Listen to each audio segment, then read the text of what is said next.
یوگی اگر پنجہ لڑانے میں جیتا تو نتاشا میری ہو جائے گی اور سب کے سامنے میری لائی ہوئی رنگ پہنے گی، لیکن اگر تم جیتے تو نتاشا تمہاری، روحان نے چیلنجنگ انداز میں کہا۔ وہ جانتا تھا کہ یوگی کبھی کوئی چیلنج لینے سے پیچھے نہیں ہٹتا۔ بسم اللہ الرحمن الرحیم۔ السلام علیکم، ویلکم ٹو مہم کہانی۔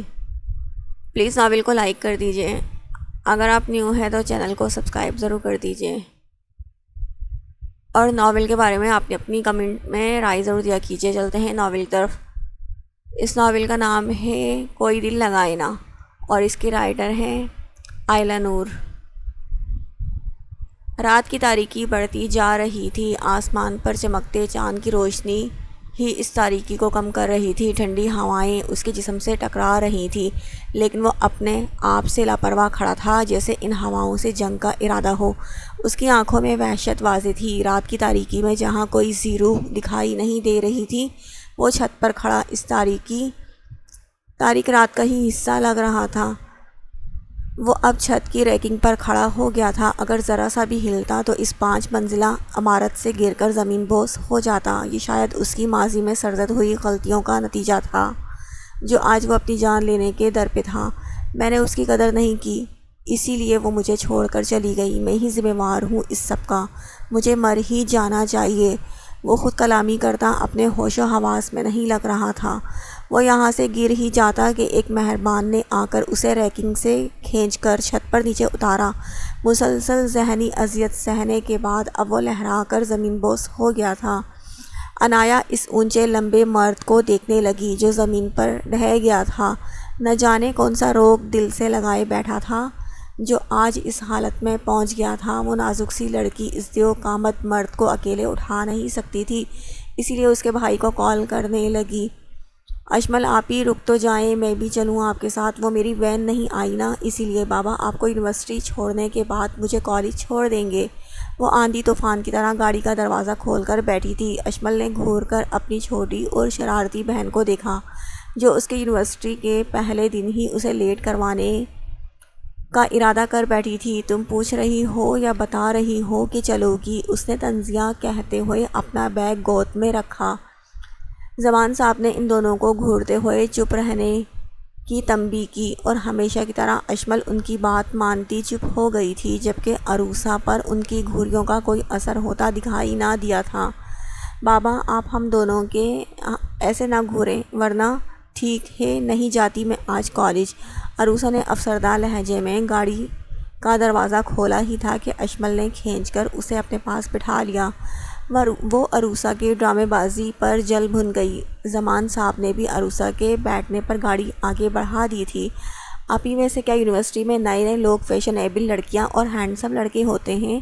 اس نے چلتی گاڑی سے باہر کا منظر دیکھتی اشمل سے اشتیاق سے دھیمی آواز میں پوچھا تھا۔ ہاں سب ہوتے ہیں، لیکن میں وہاں لڑکے اور لڑکیاں دیکھنے نہیں پڑھنے جا رہی ہوں۔ تم تو جانتی ہو کہ بابا نے کتنی مشکل سے اجازت دی ہے آگے پڑھنے کی۔ اشمل اب باہر سے نظریں ہٹا کر بولی، کیونکہ عروسہ اس کے ساتھ تھی، یعنی باتوں کا لمبا سلسلہ جو یونہی تک ختم نہیں ہونا تھا۔ بابا کا ارادہ تو آپ کے ہاتھ پیلے کرنے کا تھا، یہ تو شکر ہوا امی کا جو انہوں نے سمجھا لیا بابا کو۔ عروسہ کی زبان پھر سے چلنی شروع ہو گئی تھی۔ وہ دونوں دھیمی آواز میں باتیں کرنے لگیں کہ تھوڑی ہی دیر بعد یونیورسٹی کا داخلی دروازہ نظر آنے لگا تھا، جہاں رنگ و بو کا سیلاب سا امڑ آیا ہو۔ طرح طرح کے لوگ ہاتھوں میں بیگ تھامے اندر جا رہے تھے۔ جینز شرٹ میں چلتی لڑکیاں آپس میں باتوں میں مصروف کہکہے لگاتی گیٹ کے اس پار کھڑی تھیں۔ یہ سب دیکھ کر زمان صاحب کے چہرے پر ناگواری واضح تھی، جبکہ عروسہ تو ستائش بھری نظروں سے آتے جاتے لوگوں کو دیکھ رہی تھی۔ اشمل کو اپنے بابا کے چہرے پر ناگواری دیکھ کر یہی فکر کھائی جا رہی تھی کہ کہیں وہ واپس اسے گھر نہ لے چلیں۔ یہ یونیورسٹی اسلام آباد شہر کی سب سے بڑی اور مہنگی پرائیویٹ یونیورسٹی تھی، جہاں کی فیس اتنی زیادہ تھی کہ صرف امیر لوگوں کے بچے ہی پڑھ سکتے تھے، لیکن اشمل کا کالج میں ٹاپ کرنے کی وجہ سے اسکالرشپ پر ایڈمیشن ہو گیا تھا۔ میں نے تمہیں بہت بھروسے سے یہاں پڑھنے بھیجا ہے، ورنہ ہمارے خاندان کی کوئی لڑکی اس طرح یونیورسٹی نہیں گئی۔ یہ اب تم پر ہے کہ تم میرا بھروسہ قائم رکھتی ہو یا نہیں۔ کوئی بھی مسئلہ ہو تو یہاں کے ایم ڈی کو بتا دینا، یہاں کا ایم ڈی میرے دوست کا بیٹا ہے۔ انہوں نے پیچھے بیٹھی اشمل کو سخت لہجے میں سمجھاتے ہوئے کہا، جس پر وہ سر ہلا کر جی بابا جان کہتی گاڑی سے اتر گئی۔ عروسہ نے اسے دیکھتے ہوئے انگوٹھے سے آل دا بیسٹ کا اشارہ کرا، جس پر وہ مسکراتی ہوئی داخلی دروازے سے اندر چلی گئی۔ زمان صاحب نے بھی اس کے جانے کے بعد گاڑی عروسہ کے کالج کی طرف موڑ لی تھی۔ میں جو محبتوں کا خواب محبتوں سے دینے والی اپنے جذبوں کو چھپا کر رکھتی ہوں، میں اب سارے دکھ صرف اپنی ذات تک محدود رکھتی ہوں۔ میں جب کوئی چیز نہ ملنے پر گھر سر پر اٹھا لیتی تھی، اب کمرے میں ایک کونے میں بیٹھ کر رونا سیکھ گئی ہوں۔ بابا، آپ کے جانے کے بعد میں دنیا کے ساتھ جینا سیکھ گئی ہوں۔ پریشے سسکتے ہوئے کمرے میں اندھیرا کرے ایک کونے میں بیٹھی اپنے دل کا حال خیالوں میں اپنے بابا کو سنا رہی تھی۔ آپ کی پری، آپ کی پریشے جس میں آپ کی جان بستی تھی، اب لوگوں کی حقارت بھری نظروں سے سہم جاتی ہے۔ کیوں چلے گئے آپ بابا اتنی جلدی، اور ماما کو بھی اپنے ساتھ لے گئے، پر مجھے تنہا کر گئے؟ کاش آپ مجھے بھی لے جاتے اپنے ساتھ اللہ کے پاس۔ اس کے آنسو مسلسل اس کا چہرہ بھگوتے دامن پر گر رہے تھے۔ جب کبھی مشکل میں ہو اور ایسا لگے کہ جینے کا کوئی مقصد نہیں، تو ایک بات ہمیشہ یاد رکھنا، اس رب کو اپنی ساری تکلیفیں، درد اور پریشانی سنا دینا۔ جب تم دل سے سارے دکھ اس کے حوالے کر دو گی تو تمہارے دل پر سے بوجھ ہٹ جائے گا۔ اللہ اپنے بندوں کے دلوں کا حال جانتا ہے، بس تم اس کی رضا میں راضی رہنا، اور اگر اللہ تمہیں کسی مشکل میں ڈال دے تو اسے دور کرنے والا کوئی نہیں سوائے اللہ کے۔ اس کے بابا کی کہی ہوئی یہ بات اس کے کانوں میں گونجی تو وہ وضو کرنے کے لیے بڑھ گئی۔ ظہر کی نماز ادا کرنے کے بعد اسے کچھ سکون ملا۔ اپنے رب کو ساری دکھ سنا کر اس کا بوجھ دل کا ہلکا ہو گیا تھا۔ ابھی وہ بیڈ پر بیٹھی ہی تھی کہ دروازہ بجنے کی آواز آئی۔ چھوٹی بی بی، آپ کو خانم بی بی بلا رہی ہیں۔ اس نے اندر آنے کی اجازت دی تو ملازمہ سر جھکائے ادب سے بولی۔ پریشا نے اسے کچھ دیر میں آنے کا کہہ کر اپنا نماز اسٹائل میں باندھا، دوپٹہ ڈھیلا کیا اور سفید چادر پہن کر باہر کی جانب بڑھ گئی، جہاں خانم بی بی انتظار کر رہی تھی۔ آپ نے بلایا تھا امو جان؟ پریشا نے کچن میں داخل ہوتے ہوئے زرتاشا بیگم خانم بی بی کو چولہے کے پاس کھڑے دیکھا تو کہا۔ کچن کافی بڑا تھا، جہاں دور جدید کی ہر چیز میسر تھی۔ ایک سائڈ پر گول میز رکھی تھی۔ یہ حویلی کا کچن تھا، لیکن بالکل نئی طرز پر بنا ہوا تھا۔ ہاں آؤ پری بیٹا، میں تمہارا انتظار ہی کر رہی تھی۔ دیکھو تمہاری من پسند کھیر بنائی ہے۔ انہوں نے پاس کھڑی ملازمہ کو دیگچی میں چمچ چلانے کا کہا اور خود کھیر کا باؤل لیے میز کے ساتھ لگی کرسی پر بیٹھ گئی۔ پریشا نے کھیر کا نام سن کر اپنے لبوں پر زبان پھیرتے ہوئے کندھوں پر پہنی چادر اٹھا کر کرسی پر ٹانگی اور وہیں بیٹھ کر کھیر کھانے لگی، جبکہ دوپٹہ ابھی بھی سر پہ لگا ہوا تھا۔ یہاں کچن میں کوئی بھی مرد داخل نہیں ہوتا تھا، اسی وجہ سے پریشا اب ریلیکس ہو کر کھیر کھانے میں مصروف تھی۔ زرتاشا بیگم، جنہیں سب خانم بی بی کہتے تھے، اس کو کھیر کھاتا دیکھ دل سے مسکرائی تھی۔ زرتاشا ایسی ہی تھی، ذرا سی باتوں پر خوش ہو کر سارے دکھ بھول جانے والی، جیسے کچھ ہوا ہی نہ ہو۔ امو جان آپ بھی کھائیں نا۔ اس نے جب آدھا باؤل کھیر کا کھا لیا تو ساتھ بیٹھی اپنی امو جان کا خیال کرتی ہوئی بولی، نہیں بیٹا آپ کھاؤ، میں ویسے بھی میٹھا زیادہ نہیں کھاتی، یہ تو میں نے صرف آپ کی وجہ سے بنایا تھا، انہوں نے کہا۔ پریشا کے ہونٹوں کی سائڈوں تک کھیر لگ چکی تھی، لیکن وہ اس سب سے لاپرواہ پھر سے کھیر کھانے میں مصروف ہو گئی تھی۔ کالے رنگ کا سادہ عبایا جس پر کہیں کوئی موتی اور کام نہیں تھا، کالا ہی دوپٹہ سر پر حجاب کی طرح باندھے وہ اعتماد سے گیٹ سے اندر داخل ہوئی۔ اس کا دل اس نئے ماحول پر خوفزدہ ضرور تھا، مگر آنکھوں میں اعتماد واضح تھا۔ وہ کچھ دیر پیدل چل کر سائن بورڈ جو نئے اسٹوڈنٹ کی رہنمائی کے لیے لگائے گئے تھے دیکھتے ہوئے اپنے ڈپارٹمنٹ کی طرف مڑ گئی۔ اسے ابھی صرف اپنی کلاس کا پتہ کرنا تھا۔ سفید رنگ کی ٹی شرٹ کے ساتھ لائٹ براؤن پینٹ اور کالے بال لمبے جو جیل سے سیٹ ہوئے پونی میں مکیف تھے، آنکھوں پر کالے سن گلاسز لگائے اور ایک ہاتھ میں طرح طرح کے بینڈز اور دوسرے میں ایک چاندی کا بریسلیٹ پہنے یزدان اپنے دوستوں کے ساتھ چلتا ہوا اشمل کو ایک آنکھ نہیں بھایا تھا۔ اس کے چہرے پر ناگواری کے تاثرات ابھرے تھے۔ یزدان کے دوست معنی خیزی سے اس کو دیکھتے ہوئے اسے چھوڑ کر چلے گئے تھے۔ وہ ابھی اشمل کے قریب سے گزر ہی رہا تھا کہ نتاشا کسی کی پرواہ کیے بغیر اس سے گلے ملنے لگی۔ یزدان کے چہرے پر ناگواری چھائی تھی، لیکن اس نے سامنے سے آتی لڑکی کو دیکھ کر اپنے تاثرات پر قابو پاتے ہوئے نتاشا سے گلے ملنے لگا۔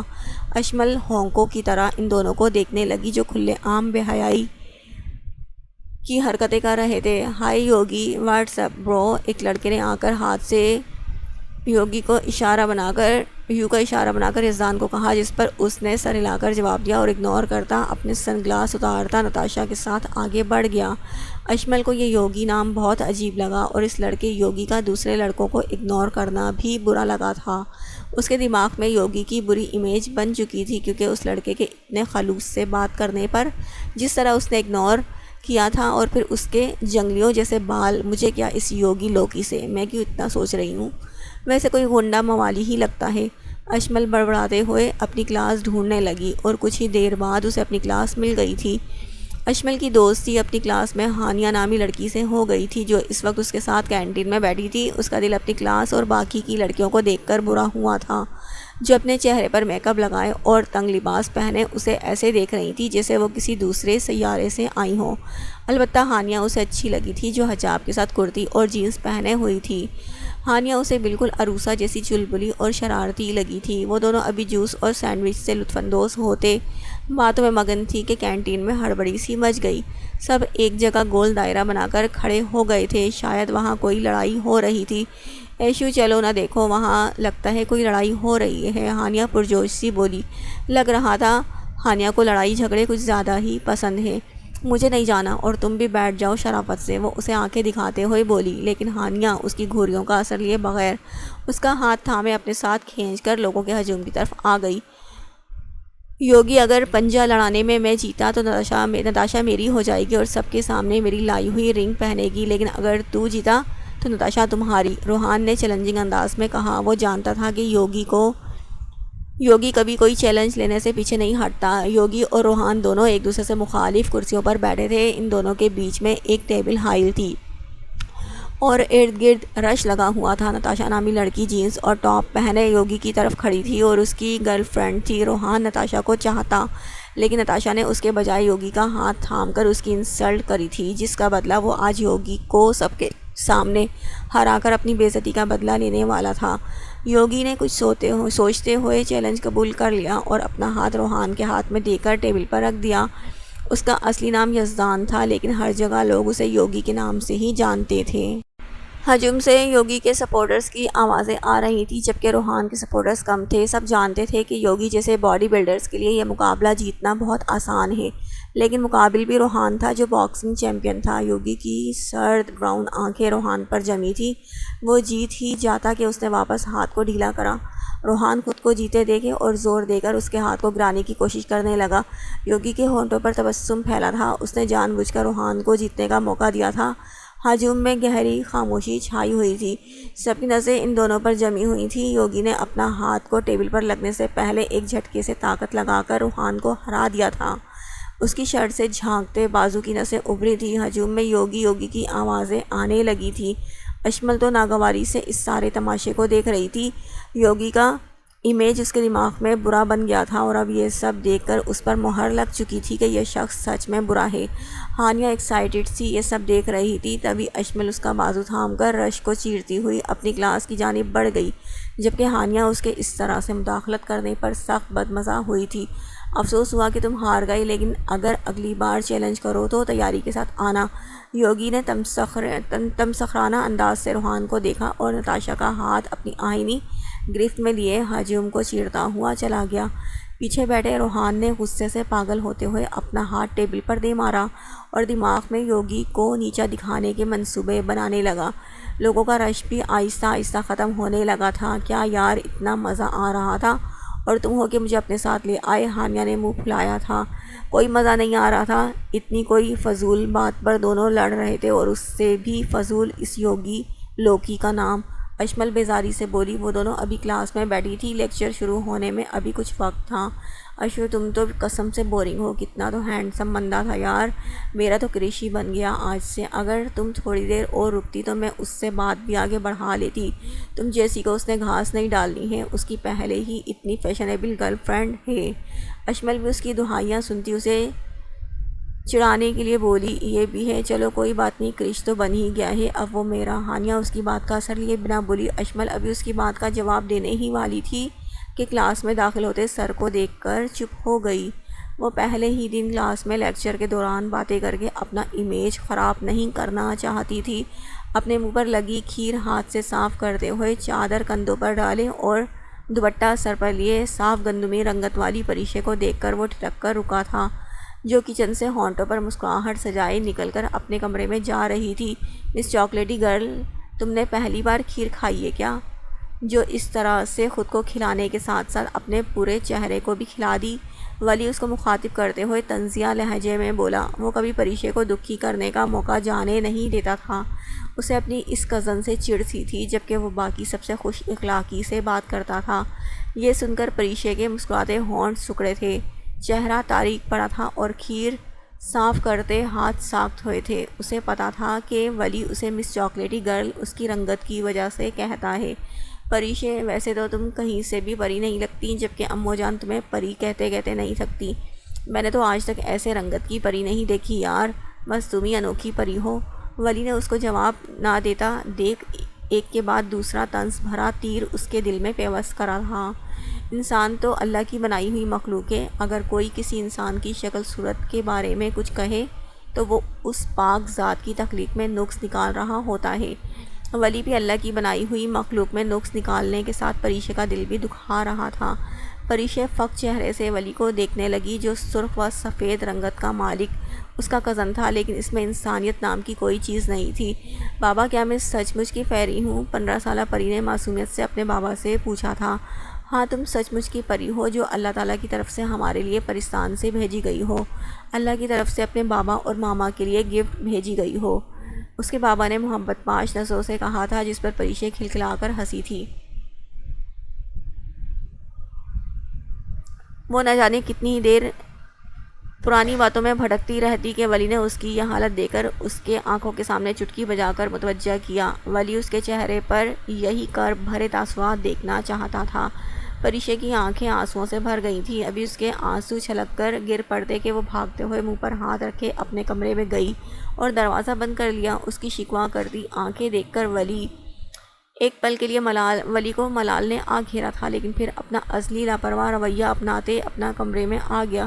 پریشے اس سنگ دل انسان کی باتیں سن کر دروازے سے ٹیک لگا کر بیٹھ گئی۔ اپنی سسکیوں کو روکنے کے لیے منہ پر جمع ہاتھ ہٹایا تو اس کا دل چاہا چیخ چیخ کر ولی کو بتائے کہ اسے اللہ نے بنایا ہے، اور جو اللہ کی بنائی مخلوق کا دل دکھاتا ہے اسے اللہ کبھی معاف نہیں کرتا جب تک بندہ خود معاف نہ کرے۔ اب وہ آئینے کے سامنے کھڑی اپنے چہرے پر ہاتھ پھیر رہی تھی۔ اس نے اپنا دوپٹہ سرکایا تو اس کے لمبے بال جوڑے میں بندھے نظر آنے لگے۔ سنہری گندمی رنگت پر بڑی بڑی کالی آنکھیں، جن پر لمبی پلکیں سایہ فگن تھی، پتلی سی ناک، بھرے بھرے گال اور گلاب کی پنکھڑیوں جیسے نازک لب۔ وہ اتنی سی بھی بری نہیں تھی، لیکن اسے اپنا آپ اب برا لگنے لگا تھا، کیونکہ وہ ولی کی نظروں سے خود کو دیکھ رہی تھی۔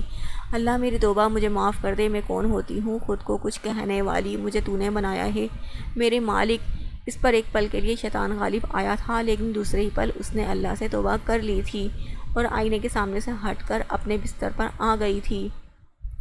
آپ ہی بتائیں نا، پہلا دن کیسا گزرا؟ یونی میں مزہ آیا کیا؟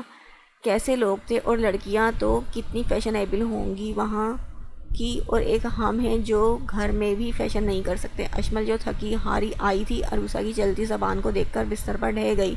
عروسہ، تم اتنا کیسے بول لیتی ہو یار؟ مجھے تو لگتا ہے ضرور ماما اور بابا نے تمہیں ایڈاپٹ کرا ہوگا، اس نے شرارتی لہجہ اپناتے ہوئے کہا اور اٹھ کر بیٹھ گئی۔ مام اور بابا کو پتا تھا کہ ان کی اپنی اولاد بیٹی کتنی بورنگ ہوگی، تو اسی لیے انہوں نے مجھے اڈاپٹ کرنا پڑا۔ عروسہ سے کوئی باتوں میں نہیں جیت سکتا تھا۔ اشمل تو اس کی حاضر جوابی پر اشش کر اٹھی تھی۔ نفیسہ بیگم جو اشمل کے لیے کھانا لا رہی تھی، عروسہ کی بات سنتی سر پکڑ کر رہ گئی تھی۔ انہیں اپنی اس بیٹی سے محبت بہت تھی، لیکن عروسہ کی حرکتیں انہیں اسے ڈانٹنے پر مجبور کر دیتی تھیں۔ ارے میری پیاری ماما، آپ کیوں غصے سے لال پیلی ہو رہی ہیں؟ اس کام کے لیے چنگیز خان ہی کافی ہیں، عروسہ نے ان کے گلے میں باہیں ڈالتے ہوئے کہا۔